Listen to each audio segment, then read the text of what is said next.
Hello दोस्तों। और हम लोग एक नए वीडियो के साथ फिर से आ गए हैं आप लोगों से रूबरू होने के लिए। और आज हम इस वीडियो में बात करने वाले हैं 2017 में एक एग्ज़ाम हुआ था PRL के नाम से।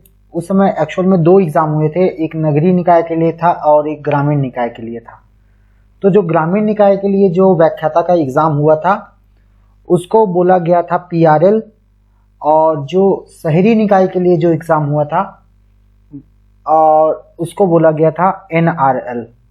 तो आज हम लोग इस वीडियो में डिस्कस करने वाले हैं PRL के नाम से जो एग्ज़ाम हुआ था उसकी चर्चा होगी। आज डिटेल सोल्यूशन हम लोग इसी की बात करने वाले हैं। तो आज आप सभी लोगों को एक बार फिर से स्वागत है। और अभी चूँकि एग्ज़ाम का डेट आया नहीं है, ना कोई नोटिफिकेशन आया है, लेकिन मुझे ऐसा लगता है कि आप लोगों की बेहतर तैयारी के लिए थोड़ा बहुत आइडियाज़ होना चाहिए, और उसके पर्पस में मैंने वीडियो बनाना स्टार्ट किया था। तो आज हम लोग क्या करते हैं, कंटिन्यू 1 से लेके 50 तक के वीडियो सोल्यूशन, 1 से 50 लाख तक के जो क्वेश्चन है उसका सोल्यूशन करेंगे। और फिर एक और हम एक पार्ट बनाएंगे जिसमें हम 51 से लेके 100 तक के क्वेश्चन करेंगे, जैसे हम पीछे में करते आए हैं। तो ये जो है आज जो मैं सेक्शन जो बात करने वाला हूँ, जो छत्तीसगढ़ व्यापम के थ्रू एग्ज़ाम लिया गया था, है ना। व्यापम ने इसका एग्ज़ाम लिया था और अच्छा खासा एग्ज़ाम लिया गया था और टफ भी एग्ज़ाम आया था। और इसी एग्ज़ाम में मेरा रैंक रहा था फर्स्ट रैंक, ठीक है। तो आप लोगों को मैं ये कहूँगा कि आप लोग भी बढ़िया जॉब में जाएं, तो आप बेहतर तैयारी कीजिए, और बेहतर तैयारी करेंगे तो आपको बेहतर रिजल्ट मिलेगा। तो आज हम जो बात करने वाले हैं ना, वो है उस समय जो एग्ज़ाम हुआ था जो PRL हुआ था उसका सेट A है आज, ठीक है। तो हम टाइम ना वेस्ट करते हुए सीधा हम बात करते हैं और आते हैं क्वेश्चन पे। तो सबसे पहले क्वेश्चन को देखें तो क्वेश्चन क्या लिखा है, देखो। सबसे पहला क्वेश्चन, जब डाइएथिल ईथर को क्लोरीन के साथ सूर्य के प्रकाश की उपस्थिति में अभिक्रिया कराते हैं तो प्राप्त होता है। डाइएथिल ईथर का फॉर्मूला ये होता है, सूर्य प्रकाश की उपस्थिति में कराते हैं तो पूरा का जो पूरा हाइड्रोजन, ये वाला हाइड्रोजन और ये वाला हाइड्रोजन, पूरा 10 के 10 हाइड्रोजन सब्स्टिट्यूट हो जाते हैं क्लोरीन से, और ये वाला प्रोडक्ट मिलता है। तो इसका करेक्ट आंसर हो जाएगा B, ठीक है। इसका करेक्ट आंसर हो जाएगा B। अच्छा, मैं एक चीज़ बोलना भूल गया आप लोगों को। आप लोग जब भी वीडियो देखते हैं तो मैं आप लोगों से एक ही रिक्वेस्ट करूंगा कि आप लोग मेरे वीडियो को सब्सक्राइब जरूर कीजिएगा, ठीक है। और शेयर जरूर कीजिएगा अपने दोस्तों के पास। थोड़ा सा मैं टाइम ले लिया ये। अच्छा, चलो सेकेंड क्वेश्चन को पढ़ते हैं।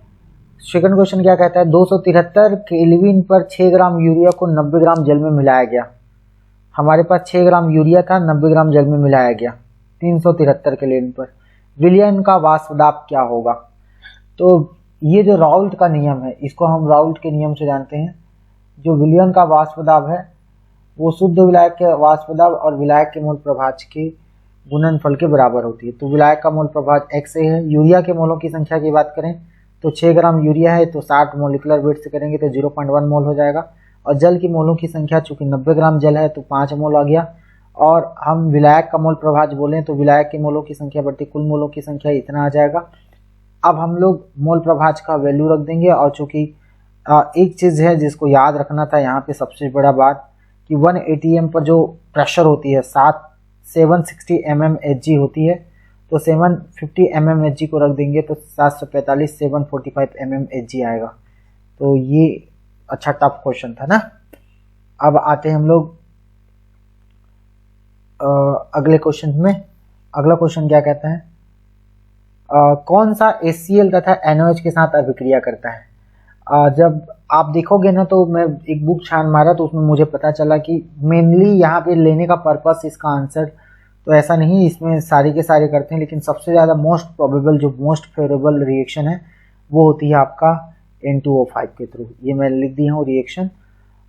ऐसे ही हम लोग आते हैं अब ऑक्सीडेशन स्टेट में। एक मिनट, आप लोगों को थोड़ा समय ले रहे हैं फिर से।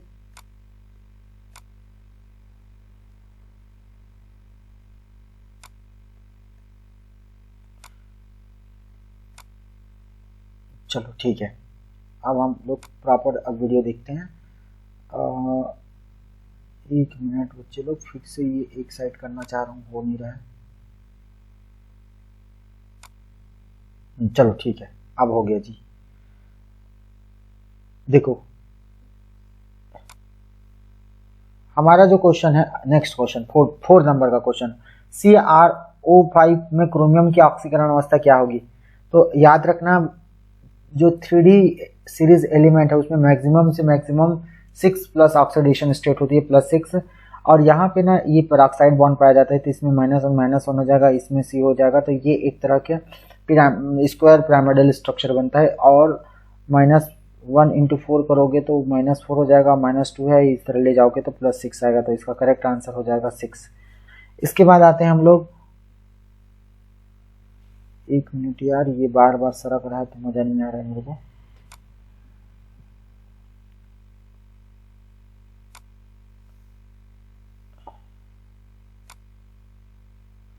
क्वेश्चन नंबर 5 देखिए ना जब तक। क्वेश्चन नंबर 5 क्या कहता है, निम्न में से F- की त्रिज्याओं का क्रम क्या होगा। देखो मैंने एक और क्वेश्चन कराया था, उसमें बताया था आप लोगों को कि जितना ज्यादा नेगेटिव चार्ज रहता है कोई स्पीसीज में और आइसो इलेक्ट्रॉनिक है, क्या है, आइसो इलेक्ट्रॉनिक है, तो आइसो इलेक्ट्रॉनिक की कंडीशन में क्या होगा, जितना ज्यादा नेगेटिव चार्ज होता है उसकी साइज उतनी ही बड़ी होती है। तो इसमें सबसे ज्यादा नेगेटिव चार्ज कितना है, O- है। तो इसका जो करेक्ट आंसर हो जाएगा C हो जाएगा, ठीक है। इसके बाद आते हैं आपका नेक्स्ट क्वेश्चन में। और नेक्स्ट क्वेश्चन क्या कहता है, MgCl2 के 1 ग्राम परमाणु मैग्नीशियम प्राप्त करने के लिए कितने फैराडे की आवश्यकता होगी। सबसे पहले तो एक बात याद रखना, जो सबसे टफ इसमें लैंग्वेज है 1 ग्राम परमाणु। जब भी किसी भी एलिमेंट के लिए 1 ग्राम परमाणु की बात किया जाए तो हमेशा याद रखना उसका मतलब होता है 1 मोल। उसका मतलब क्या होता है, 1 मोल। तो जो हमारे पास मैग्नीशियम क्लोराइड है, एक आपका इलेक्ट्रोलाइट है, जब इसको आयनाइज करोगे तो मैग्नीशियम 2+ आयन और Cl- आयन बनेगा। और मैग्नीशियम की बात किया गया तो यहाँ पे 2 इलेक्ट्रॉन लगेगी तो मैग्नीशियम सॉलिड में कन्वर्ट हो जाएगा मैग्नीशियम आयन। तो यहाँ पे 2 फैराडे का रिक्वायरमेंट हो रहा है। 1 मोल यानी 1 ग्राम परमाणु, 1 मोल बराबर मतलब होता है 1 ग्राम परमाणु। तो इसका कितना मोल यूज हुआ, 2 फैराडे यूज हुआ। उसके बाद विशिष्ट चालकता की इकाई की बात करें तो क्या होगा, तो ये है विशिष्ट प्रतिरोध। ये क्या है बच्चे लोग, विशिष्ट प्रतिरोध। और विशिष्ट प्रतिरोध का उल्टा होता है विशिष्ट चालकता। तो विशिष्ट चालकता 1/, विशिष्ट प्रतिरोध हो जाएगा, इसको रखेंगे। और L/R हो जाएगा इंटू A हो जाएगा। तो 1/R करोगे तो 1/ओम हो जाएगा। L का सेंटीमीटर में लिख देते हैं CGS में, और एरिया है तो सेंटीमीटर इंटू सेंटीमीटर, तो पर ओम पर सेंटीमीटर आएगा। इसका आंसर क्या आ जाएगा, पर ओम पर सेंटीमीटर, ठीक है। अब इसके बाद आते हैं अधिकतम एंट्रोपी होगी। तो अधिकतम एंट्रोपी कब होगी, गैप, जब भी कोई स्पीसीज भाप बनता है तो भाप में अणु जो है ना रेगुलर अरेंजमेंट नहीं रहते, वो अलग अलग दिशाओं में गति करते रहते हैं, उनकी जो गतिशीलता है वो अनियमित हो जाती है। इसलिए हम ये कहते हैं कि जो गैस होती है या भाप होती है उसमें सबसे ज़्यादा एंट्रोपी होती है। तो इसका करेक्ट आंसर हो जाएगा A। उसके बाद अगले क्वेश्चन में आते हैं, किसी प्रक्रम का रुद्धोष्म दशाओं में संचालित होने के लिए सही दशा क्या है। आप लोगों को तो सबको पता होगा जी, जो भी सिस्टम है हमारा रुद्धोष्म होता है, रुद्धोष्म के लिए एक सबसे बड़ा रेस्ट्रिक्शन ये है, जो आइसो एडियाबेटिक प्रोसेस है उसमें हीट का जो वैल्यू है वो होता है 0 ना। अब इसके बाद आ जाते हैं क्वेश्चन नंबर 10 में। क्वेश्चन नंबर 10 जो है आपको थोड़ा सा हटके पूछा है, लेकिन इसमें सबसे बड़ी बात क्या थी पता है, इसमें सबसे बड़ी बात ये थी कि आप जब देखेंगे संरचनात्मक, तो सबसे पहले TeF2 की बात करें तो उसमें बेंट होता है ना। उसके बाद I3- की बात करोगे, ये I3- की बात करोगे, ये I3 का स्ट्रक्चर है, I3-, और ये TeF2 का है, और इसमें जाओगे तो ICl2 का है, और ये Br3- का है। तो यहाँ पे बेंट हो गया, लीनियर हो गया। और ये XeF2 की बात करें तो XeF2 भी लीनियर होता है, ठीक है, ये लीनियर है। तो ये वाला ऑप्शन तो आएगा नहीं, अब आया था तो ये तीनों के तीनों आते। सम इलेक्ट्रॉनिक तथा समसंरचनात्मक है। समसंरचनात्मक बोले जाए तो ये तीनों की तीनों समसंरचनात्मक है। लेकिन सबसे बड़ा जो कहानी में ट्विस्ट क्या आया था पता है, इसमें आइसो इलेक्ट्रॉनिक की बात करोगे तो यहाँ पे 72 आएगा, लेकिन यहाँ पे देखोगे तो किसी में भी 72 नहीं है। इस क्वेश्चन को चैलेंज किया जा सकता था, लेकिन व्यापम ने इसका आंसर लिया था उस समय, ऑप्शन नंबर सी को ले लिया था, ठीक है। लेकिन आइसो इलेक्ट्रॉनिक नहीं है, इसमें सम इलेक्ट्रॉनिक बोला है, तो आइसो इलेक्ट्रॉनिक तो है ही नहीं, तो ये क्वेश्चन एलिमिनेट होने लायक था ना।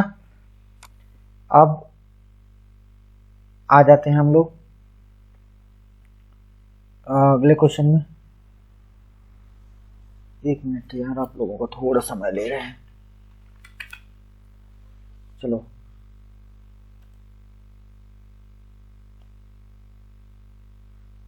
11वें नंबर को पढ़ के देखिए, सही जोड़ी मिलाइए। तो सही जोड़ी में क्या बोला है, डीएनए जो होती है ना, यो फ्यूरोनेस संरचना रहती है, एकदम सही है, ये फ्यूरोनेस संरचना रहती है। न्यूक्लिक अम्ल क्या है, जेनेटिक मटेरियल है। आरएनए में क्या होता है, यूरिसिल होता है। और विटामिन की बात करें तो एस्कॉर्बिक अम्ल होती है, ठीक है। तो फ्यूरोनेस संरचना है, तो इसका सही आंसर क्या हो जाएगा, मेरे को तो ये पहला ही लग रहा है ना। तो इसका करेक्ट आंसर हो जाएगा आपका ए हो जाएगा, ठीक। अब उसके बाद आ जाते हैं हम लोग नेक्स्ट क्वेश्चन में। ये क्वेश्चन तो एकदम सिंपल सा क्वेश्चन पूछा है, CH3 CH2 C11 CH2 और इसमें मिथाइल ग्रुप जुड़ा हुआ है, ठीक है।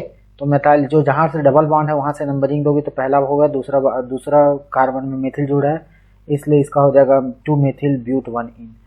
उसके बाद ब्रोमीन युक्त कार्बनिक यौगिक में 0.3 ग्राम से 0.2 ग्राम AgBr मिलता है।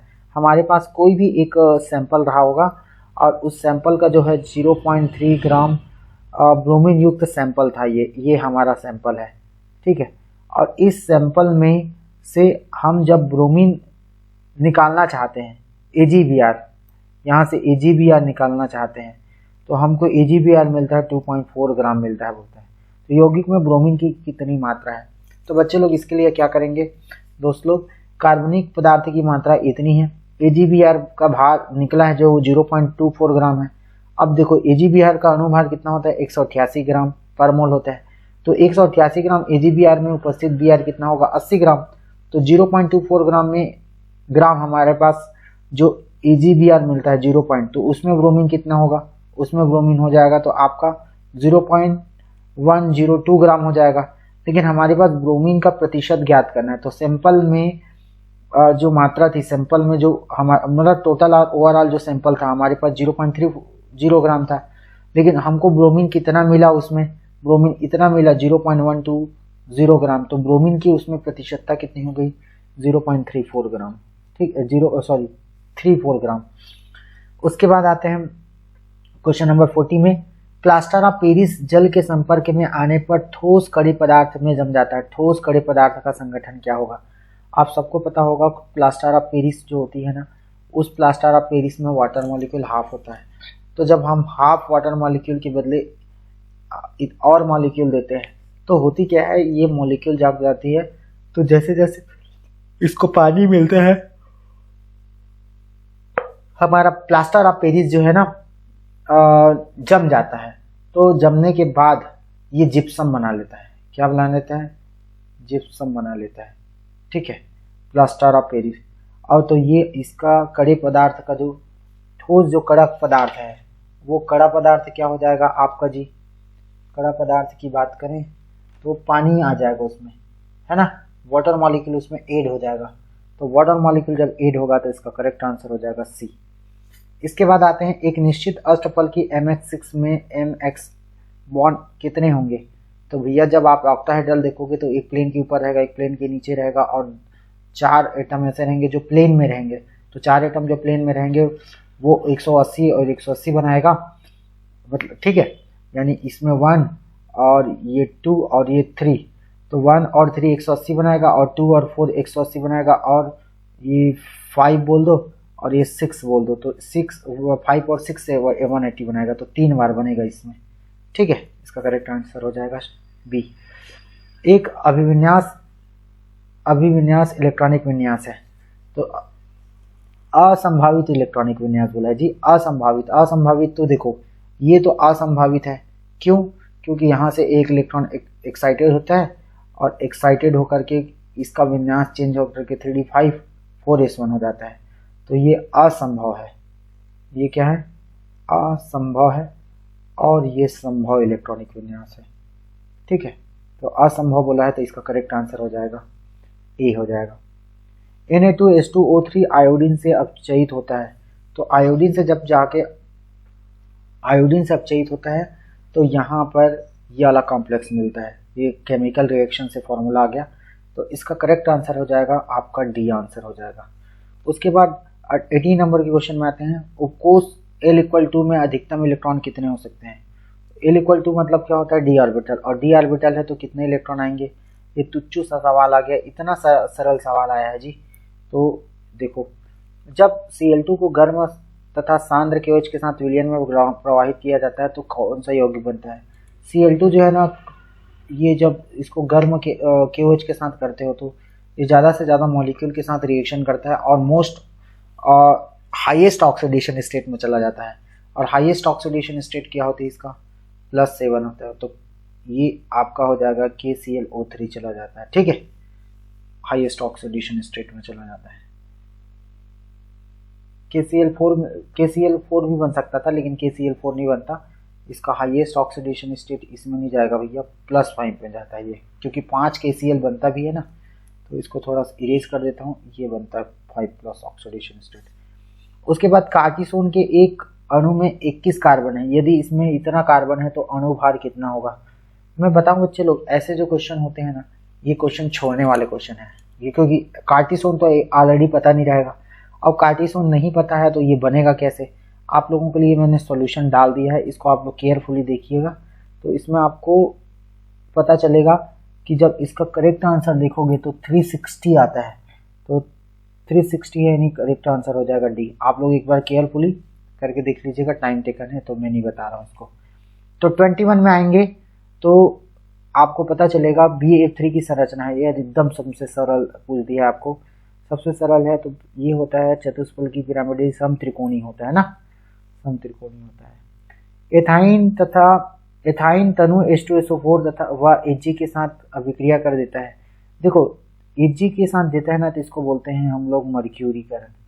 तो मर्क्यूरीकरण होती है, तो यहाँ पे जाके इसको कोऑर्डिनेट कर देता है। कोऑर्डिनेट करने से जो हमारा एक्वस जो H2SO4 है वहाँ पे जाके OH अटैक कर देता है, ए पहले प्रोटोनेट हो जाता है, उसके बाद एलाइलिक बॉन्ड बनती है यहाँ पे। ठीक है, ये विनाइलिक बॉन्ड बोलते हैं इसको, विनाइलिक बॉन्ड। और विनाइलिक जो है ना, ये रीअरेंज हो करके एथेनॉल देती है। क्या देती है, ये एथेनॉल देती है। उसके बाद क्वेश्चन नंबर 24 की बात करेंगे तो ये मैंने बता दिया है। ये फ्रेंडली एडजॉर्प्शन आइसोथर्मो देता है, ये CMC बनाता है, आप लोग सब लोग जानते हो। आवेश कण कलिल है तो ये यूशिन होता है, दूध जो होती है इमल्सन होती है। तो फ्रेंडली एडजॉर्प्शन आइसोथर्मो की बात करें तो ये 2 वाला हो गया, और आपका दूसरा जो है चौथा है, तो दूसरा जो चौथा है तो ये वाला दिख रहा है आंसर, ऑप्शन नंबर 3 ना। ठीक है, डी है तो 3 हो जाएगा। ठीक है, यही वाला होगा, 24 का सी होगा। उसके बाद एक क्वेश्चन जो आपका ना आपका एक्टिवेशन एनर्जी से पूछा है, क्रिया का वेग एकदम वेरी एम्पी है। ऐसे क्वेश्चन जो है ना रिपीट होते रहते हैं। ठीक है, क्रिया का वेग के लॉग के सेकेंड इनवर्स इतना है तो इसकी सक्रिय ऊर्जा क्या होगी। तो सबसे पहले आप लोग आर्हेनियस समीकरण जाना, ये है आर्हेनियस, है ना, आर्हेनियस समीकरण, आर्हेनियस समीकरण। आर्हेनियस समीकरण को उससे कंपेयर करोगे जो आपको गिवन इक्वेशन है ना, इसको देखो तो log के बदले log a है, और 14.34 के बदले log a है ना नेचुरल लॉग में, और माइनस के बदले माइनस है, और -1.25 इंटू 10⁴/t। तो यहाँ पे देखोगे तो इसके बराबर हो जाएगा। तो इसको कंपेयर करोगे तो t से t कट गया तो e अपॉन r आया, 1.25 इंटू 10⁴। तो ये करोगे, r को इधर ले जाओगे तो चूंकि आंसर सारे के सारे कैलोरी में है तो आपको कैलोरी वैल्यू रखनी पड़ेगी, और देखोगे तो आपको करेक्ट आंसर क्या मिलेगा, सी मिलेगा। अप्रॉक्सीमेट 25 होता है लेकिन एक्यूरेट आंसर दे दिया इसमें। और ये क्वेश्चन तो ना आपका इलेक्ट्रो का क्वेश्चन है, ये 26 नंबर। 26 क्वेश्चन क्या कहता है कि 2 मोलर आपके पास कॉपर नाइट्रेट विलयन है ना, उसको, और कॉपर नाइट्रेट विलयन तो है 2 मोलर, लेकिन उसका जो आयतन है 0.5 लीटर है, और उसमें आप बोल रहे हैं कि 0.5 लीटर का जो सोल्यूशन है उसमें आप 9.65 एम्पियर की धारा 3 घंटे तक प्रवाहित कर रहे हो। तो इलेक्ट्रोड पर जो निकल मिलेगा, निकल इलेक्ट्रोड पर प्रवाहित करते हो, विद्युत अपघटन के बाद मोलारिटी क्या होगी। तो बच्चे लोग सबसे पहले तो ये समझो कि मोलारिटी का जो फॉर्मूला होता है ये होता है, मैंने आप लोगों को नहीं पढ़ाया है, अभी एक लेक्चर सीरीज में आपको बताऊंगा कि फॉर्मूला कैसे निकालते हैं। तो मोलारिटी ये जो है ये है नंबर ऑफ मोल्स है, तो IT अपन वैलेंसी फैक्टर हो जाएगा, जो चूंकि कॉपर का 2 चार्ज होता है तो 2 वैलेंसी फैक्टर होगा, और यहाँ पे I के बदले 3 आवर्स है, जो कि हम लोगों को सेकेंड में लिखना रहता है, 60 गुनी 60 करेंगे, ठीक है। तो 3 घंटा 60 मिनट 60 सेकेंड, तो यहाँ पे सेकेंड में लिखना रहता है तो यहाँ पे लिख दिए, तो आपको मिलता है ये वाला आंसर, ये वाला आंसर। मतलब आपको देखोगे तो आपको लगेगा 0.54 मोल पर हाफ लीटर, ये पर हाफ लीटर है ना। तो 1 लीटर में कितना हो जाएगा, हाफ लीटर में 0.54 है, तो 1 लीटर में हो जाएगा 1.08 मोल पर लीटर। जो सबसे ज़्यादा टफ जो बात था ना, जो हार्ड वर्क की बात थी, यहीं पे था।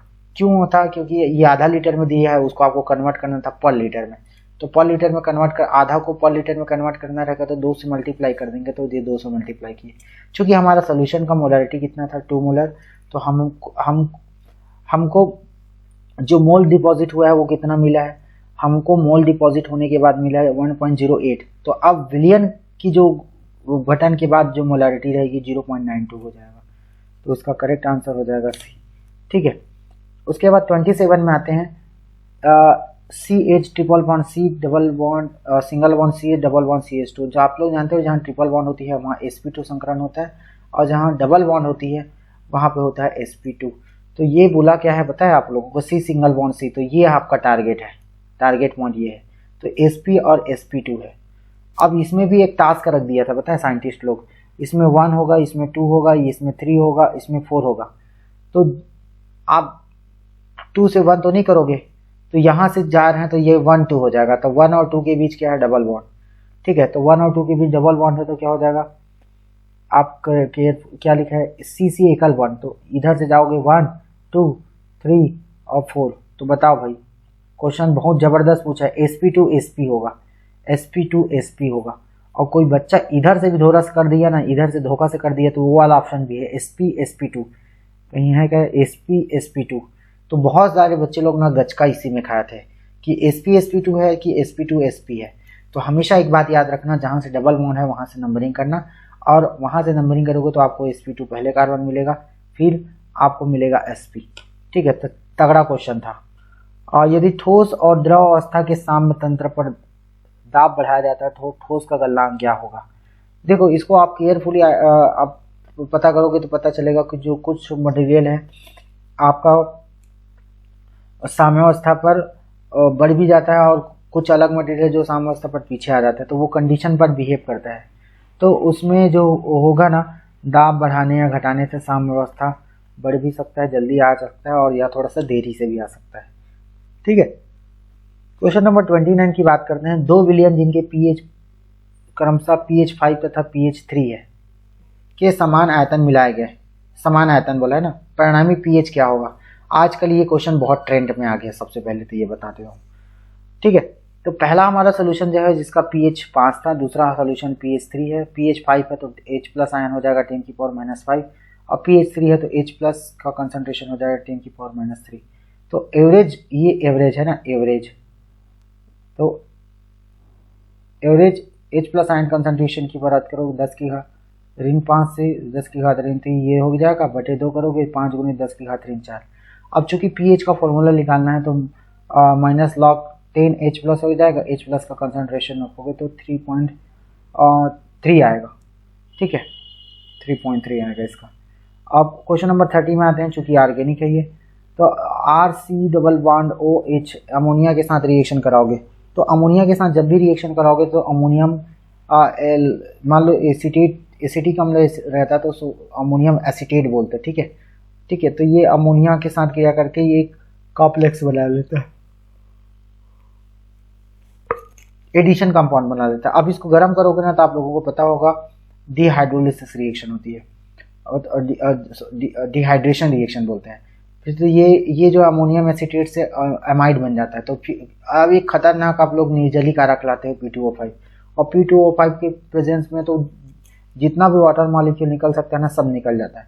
तो एक ही वाटर मॉलिक्यूल निकलता है यहाँ से, और ये बन जाता है आपका साइनाइड, RCN हो जाता है। ठीक है, फिनॉल को थैलिक अम्ल के साथ H2SO4 की उपस्थिति में गर्म करते हैं तो क्या मिलता है। तो आप लोगों को एक बात बता दूं, यहाँ पे जब गर्म करते हैं तो सोडियम फिनॉप्थेलेट मिलता है। क्या मिलता है? सोडियम फिनॉप्थेलेट मिलता है। यहाँ पे नेगेटिव चार्ज हो जाती है, और ये जाके Na, देखो इधर से जाएगा, ये हो जाएगा Na+, और ये जाके माइनस, और ये प्लस हो जाता है। तो सोडियम फिनॉप्थेलेट बनती है, और इसी कारण क्या होता है, गुलाबी रंग आता है। ठीक है, सब लोग जानते हो, सब प्रैक्टिकल की हो। और क्वेश्चन नंबर 32 में आते हैं। क्वेश्चन नंबर 32 में देखो, ट्राउटन का रियल, ये क्वेश्चन ना मैं लगता था मुझे कि ऐसे क्वेश्चन तो देना नहीं चाहिए, लेकिन क्वेश्चन देखो बना ही दिया है यार।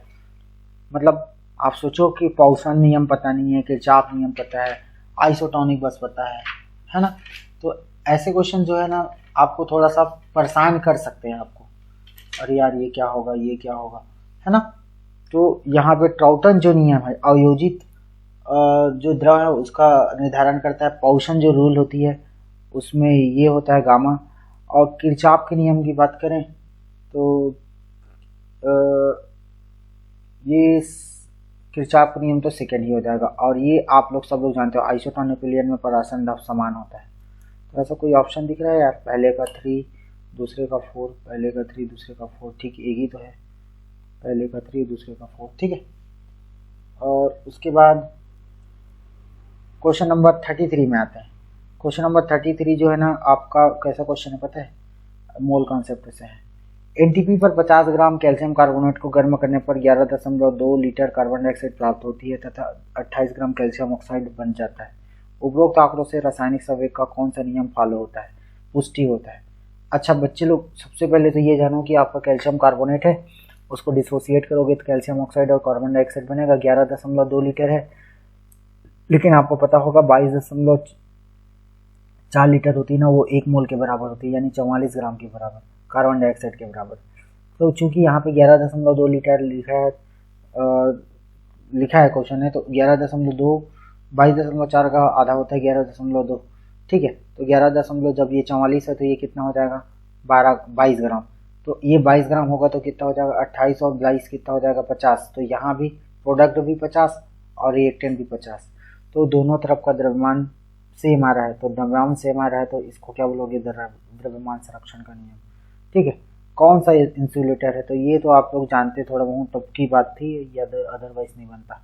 तो इंसुलेटर की बात करें, ठीक है, तो इंसुलेटर ये होता है, ये वाला ऑक्साइड, ठीक है।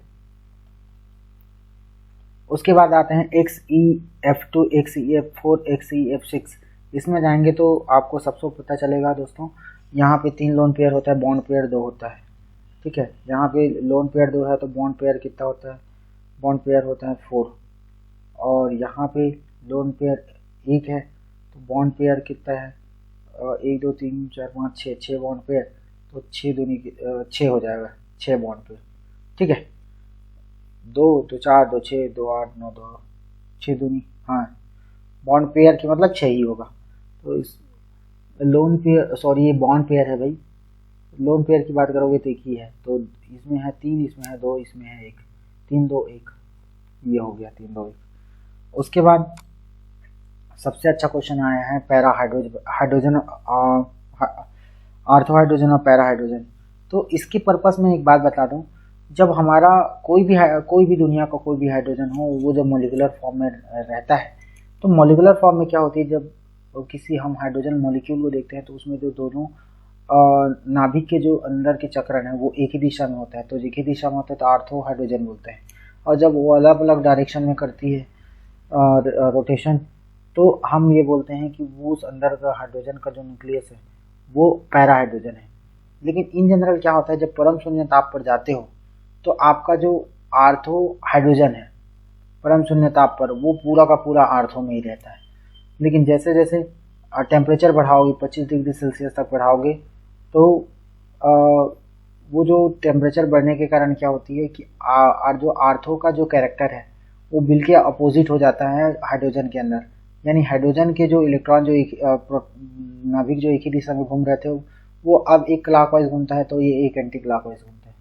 तो यहाँ पे एक चीज़ समझने वाली बात ये है कि ताप बढ़ाने से आर्थो हाइड्रोजन और पैरा हाइड्रोजन में, चूँकि पैरा हाइड्रोजन परम शून्य ताप पर सबसे ज़्यादा होता है, लेकिन जैसे जैसे ताप बढ़ाते हैं तो आपका आर्थो हाइड्रोजन का जो अमाउंट है बढ़ते जाता है। लेकिन 25 डिग्री सेल्सियस ताप पर 75% बस आर्थो रहता है, 25% पैरा रहती है। यानी किसी भी सूरत में आप आर्थो को प्राप्त नहीं कर सकते। तो सीधा सीधा इतना पीएचडी नहीं करना था। ताप बढ़ाने से पैरा हाइड्रोजन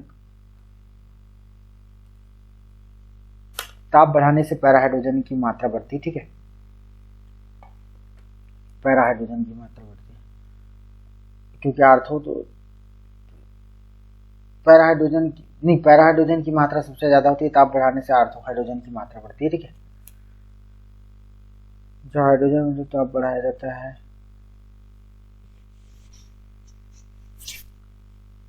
ताप कम किया जाता है। ताप से तो प्रभावित होता है जी। ताप बढ़ाने से क्या होती है, शुद्ध पैरा अवस्था में होता है, परम शून्य ताप पर जैसे जैसे ताप बढ़ता है आर्थो की मात्रा बढ़ती है और आर्थो तथा पैरा अनुपात भी बढ़ता है। ठीक है, तो ये हो गया आपका ताप बढ़ाने से पैरा हाइड्रोजन की मात्रा बढ़ती है।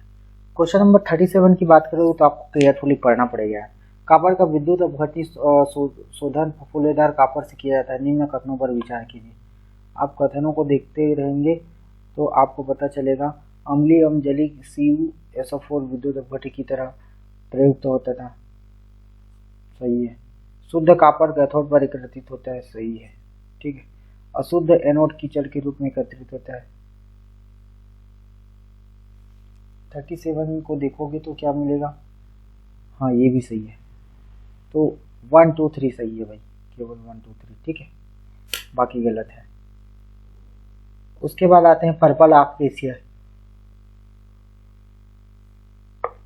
पर्पल ऑफ कैसियस की बात करोगे ना तो यहाँ पे ये करेक्ट आ जाएगा सिल्वर का। इसमें कुछ ज़्यादा कुछ पढ़ने वाली बात नहीं। 39 में आते हैं क्रमों पर विचार कीजिए। जो एसिटिल क्लोराइड है, पैलेडियम और बेरियम सल्फेट की उपस्थिति में अभिक्रिया कराओगे तो रोजेनमूड अभिक्रिया मिलेगा। रोजेनमूड अभिक्रिया में आपको पता होगा एसिटिल क्लोराइड किस में कन्वर्ट हो जाता है, एसिटाल्डिहाइड में। तो यहाँ पे तो हाँ एसिटिल क्लोराइड है, ये हो गया आपका फॉर्मल्डिहाइड, ये हो जाएगा आपका एसिटाल्डिहाइड। ठीक है, एसिटाल्डिहाइड। अब एसिटाल्डिहाइड का जो 2 मोल है ना वो NaOH की प्रेजेंस में क्या करता है, NaOH की प्रेजेंस में एल्डोल कंडेंसेशन करती है। तो ये हो गया अल्फा बीटा, क्रियात्मक समूह से लगा हुआ पहला कार्बन अल्फा कार्बन बीटा। तो ये बीटा कंडीशन में है OH, तो इसको बोलते हैं बीटा हाइड्रोक्सी एल्डिहाइड। क्या बोलते हैं इसको, बीटा हाइड्रोक्सी एल्डिहाइड बोलते हैं। और बीटा हाइड्रोक्सी एल्डिहाइड को हीट कर दोगे ना, यहाँ से हाइड्रोजन यहाँ से, तो ये वाला आपको कंपाउंड मिलता है। तो ऐसा कोई कंपाउंड है जी, ऐसा कंपाउंड है, लेकिन इसमें आपको रिजेंट को फंसाना था भैया। पैलेडियम युक्त बेरियम सल्फेट ठीक है, 2 मोल एल्डोल का तनु एनर्जी सही है। और उसके बाद आप हीट करते हैं, क्या नहीं करते पता नहीं। तो बीटा हाइड्रोक्सी जो है कीटोन है, वो आपका जनरली क्या होता है कि यहाँ पे E1CB रिएक्शन होती है, वो हट जाता है। तो ऐसा कौन सा ऑप्शन है आपका, हीट कर दिए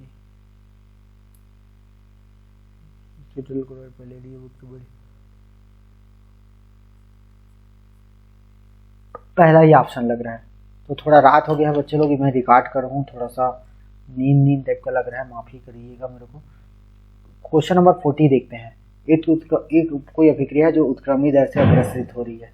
तो उत्क्रमणी जा रहा है ना, तो आपको याद होगा कि Kp की मात्रा जो नीचे में है वो बहुत कम होना चाहिए। यदि उत्क्रमणी जा रहा है तो Kp का वैल्यू ज़्यादा होना चाहिए। तो यहाँ पे क्या होगा, 1 + Kp मतलब ग्रेटर देन Kp हो गया। तो 1 + Kp को हम इग्नोर कर देंगे तो 0 हो जाएगा। तो क्या किया गया, दर को लिखने के लिए Kp/Kp लिख दिया गया। ठीक है, क्योंकि हम यहाँ पे जाएंगे तो ये इसको तो इग्नोर कर देंगे। ठीक है जी, तो ये तो आपका ये ऐसा हो गया कि ये Kp हो गई, यहाँ पे कुछ नहीं है। लेकिन आप लोगों को मैं एक बात बताया था कि 1 प्लस के पी को के पी लिखना है, तो के पी और के पी कटेगा तो क्या हो जाएगा 0। तो ये शून्य कोटि अभिक्रिया को दर्शाता है। ठीक है, क्वेश्चन नंबर 41 में आते हैं। तो यहाँ पे देखोगे तो आपको 2 कार्बन दिख रहा है एसिटिक एसिड के साथ।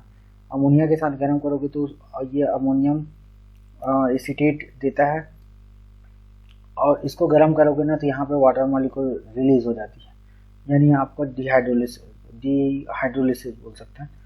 और उसके बाद हाफमैन ब्रोमाइड अभिक्रिया कराएंगे तो एक कार्बन जो है ना कम हो जाती है, लेस हो जाती है। तो 1 2 3 कार्बन है तो इसमें केवल 2 ही कार्बन होगा। ठीक है, एक कार्बन का कमी होता है, डिग्रेडेशन हो जाती है। तो इसका जो करेक्ट आंसर दिख रहा है मुझे बी दिख रहा है। ठीक है, अच्छा क्वेश्चन अच्छा है जी भयंकर, मतलब कुछ क्वेश्चन को लेवल से डाला है। क्वेश्चन नंबर 42 में आते हैं तो आपको क्या पता चलेगा। विलेय की विलायक में विलेयशीलता की परिक्षेप में निम्न कथनों पर विचार कीजिए।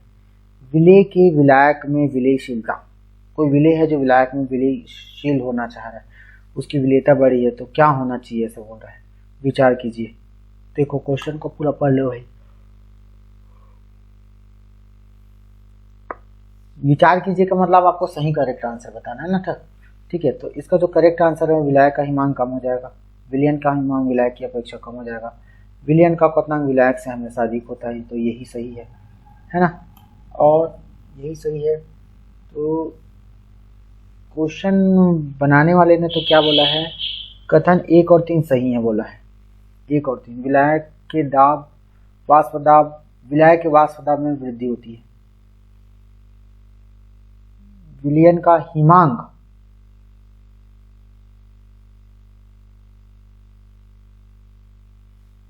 उच्च और कम। इसका जो करेक्ट आंसर है ना बच्चे लोग, व्यापन जो लिया है ना 2 और 3 को लिया है, लेकिन इसने करेक्ट आंसर क्या ले लिया है, 4th को लिया है। फोर्थ देखो बोला क्या लिखा है, 1 और 3 गलत है। इस क्वेश्चन में थोड़ा संशय है बच्चे लोग, लेकिन इसने ना जो एक्चुअल आंसर लिया है ना वो इसको डी को ही ले लिया है, डी को ले लिया है। एक बार ना इसको केयरफुली देखिएगा और मुझे कमेंट बॉक्स में या पर्सनली कॉल करके बताइएगा। ठीक है, इसमें कुछ कंफ्यूजन है मेरे को, क्योंकि उल्टा पुल्टा लिख दिया ऐसा लग रहा है। क्वेश्चन नंबर 43 में आते हैं। क्वेश्चन नंबर 40 की देखोगे तो CPT का मान है, CP का मान है 7 जूल पर केल्विन पर मोल है। लेकिन देखो मोलों की संख्या की बात करेंगे तो आपको 28 ग्राम है, इंटू 28 बटे भार हो गया आपका 28 ग्राम, अनुभार हो गया 28, तो 28 बटे 28 तो हो गया 1 हो गया। तो डेल एच इक्वल होता है NCP T2 माइनस T1 होती है। तो यहाँ पे यदि आप 1 मोल है करके रख दोगे ना तो आपका आंसर जो लिया हुआ आंसर नहीं आता है। इसमें 2 मोल लिया गया है एक्चुअल में, अब 2 मोल कैसे लिया गया मेरे को भी पता नहीं। तो उसका करेक्ट आंसर उन्होंने लिया है 14। ठीक है, 1400 जूल। तो इसमें 2 मोल लेने के बाद आंसर आएगा, लेकिन पता नहीं 2 मोल कैसे ले लिया। अभी तक तो देख रहा हूँ तो आपको कुछ नहीं दिया तो 1 ही मोल लेना था। ठीक है, तो क्वेश्चन नंबर 45 में आ जाते हैं। कक्षक 25 कक्षक में इलेक्ट्रॉन का कोणीय संवेग क्या होगा। तो भैया जब 25 कक्षक में चले जाओगे तो वो तो आपका बाउंड्री रेंज से बाहर हो जाएगा, यानी उसका कोई अट्रैक्शन नहीं रहेगा न्यूक्लियस से। जब कोई अट्रैक्शन न्यूक्लियस से नहीं रहेगा तो ये जो इसका कोणीय संवेग है वो 0 के बराबर होगा, यानी ये कह सकते हैं कि उस इलेक्ट्रॉन के बारे में कोई स्टडी कर ही नहीं सकते। ठीक है, तो सुनने उसके बाद आते हैं क्वेश्चन नंबर 45। I3 माइनस का आकार है, I3 माइनस होता है लीनियर। ठीक है, I3 माइनस क्या होती है, लीनियर होती है। तो लीनियर के हिसाब से आप देखोगे दूसरा कोई क्वेश्चन जिसमें लीनियरिटी हो तो आकार होता है बोला तो लीनियर होती है यार, इसमें और कुछ नहीं है। एक मिनट बच्चों, आकार में रेखीय होता है। ठीक है, एक विद्युत रासायनिक सेल जिसका ये उल्टा है, डेल जी का मान क्या होगा। तो बच्चे लोग एक बार देखो, डेल जी इक्वल क्या होता है सबका, डेल जी इक्वल होता है -n f e not cell.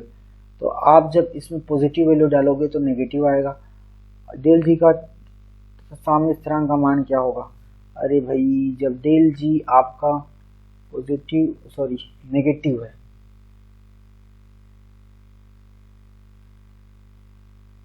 ठीक है, डेल जी नेगेटिव तो रिएक्शन अपने आप होती है, डेल लेस इक्वल पॉजिटिव है तो रिएक्शन अपने आप होती है, के इसका वैल्यू है ग्रेटर देन 1 है तो मोस्ट फेवरेबल है, के का वैल्यू लेस देन 1 है तो फेवरेबल नहीं है, ठीक है।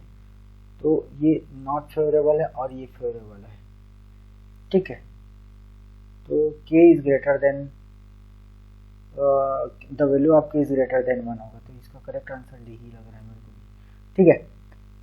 कौन सा कथन सही है, कौन सा कथन सही है, फास्फोरिक अम्ल ट्राइबेसिक है, ट्राइबेसिक नहीं डाइबेसिक भी होता है, मोनोबेसिक भी होता है, ठीक है।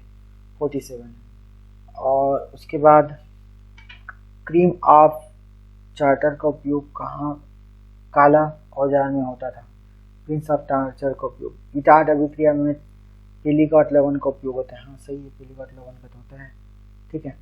तो इसका करेक्ट आंसर हो जाएगा आपका दूसरा और चौथा, दूसरा और तीसरा होगा, ठीक है।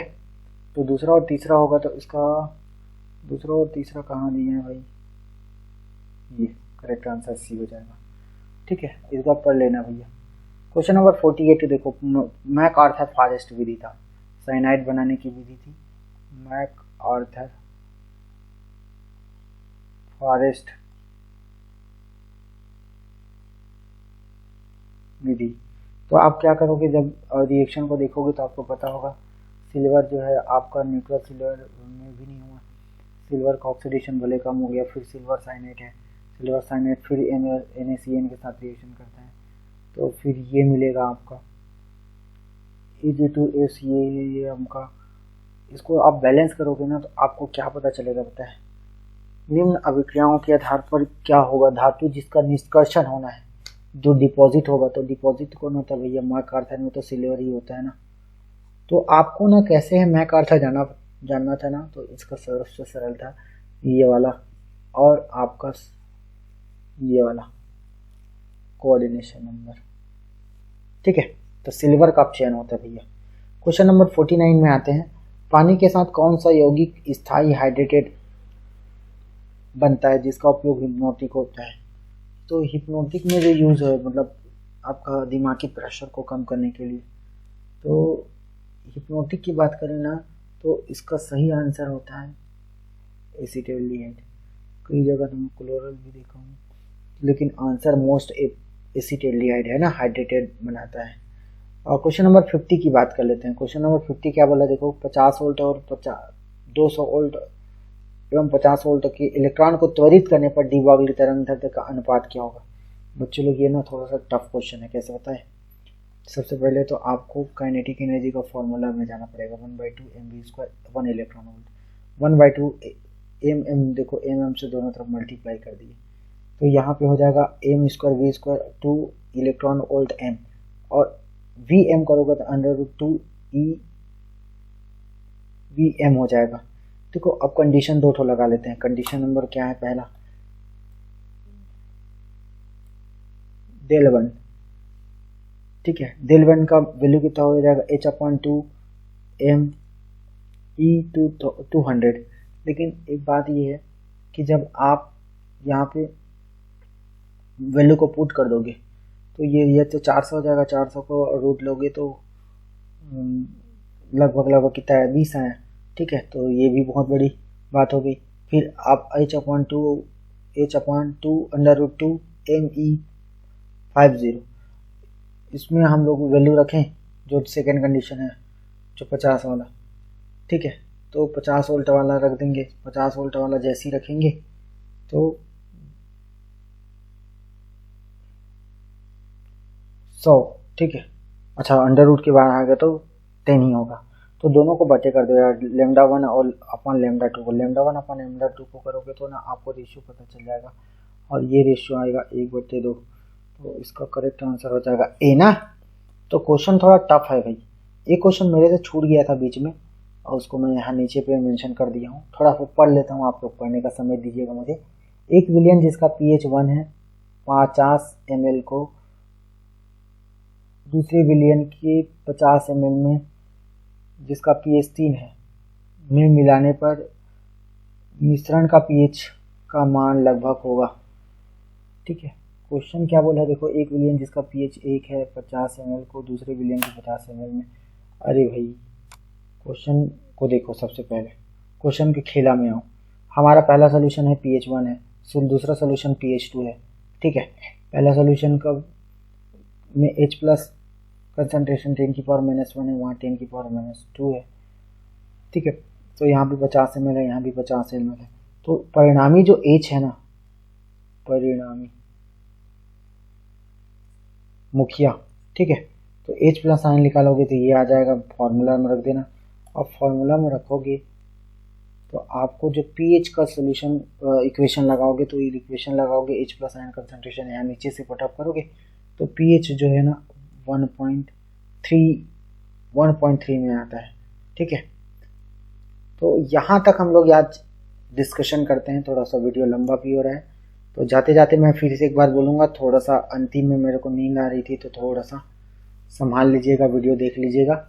जो भी अच्छा तैयारी करना चाहते हैं वो भयंकर तैयारी करना चालू कर दें। क्वेश्चन का लेवल तो थोड़ा सा PLL का उतना मुझे नहीं लग रहा है कि कोई फड़फड़ा जाएगा, समझने लायक है क्वेश्चन को और आंसर देने लायक है, ठीक है। तो अच्छा से मिलते हैं, फिर से एक बार बोलूँगा, लाइक शेयर सब्सक्राइब जरूर कीजिएगा। और जो भी भाई हैं वो अपने दोस्तों के पास शेयर जरूर करेंगे, और जिससे मुझे मोटिवेशन भी मिलेगा। मैं आप लोगों के लिए वीडियो बनाऊंगा, और आप लोग तो कई सारे ऐसे हैं जो मेरे स्टूडेंट रहे हैं, तो वो उन लोगों को बोलूँगा कि आप ज़्यादा से ज़्यादा इस वीडियो को शेयर करें, ठीक है। तो रखते हैं, हम अगली बार अगले दूसरे सेशन में मिलते हैं, इसी का सेकेंड पार्ट आएगा। और तब तक के लिए सबको अलविदा।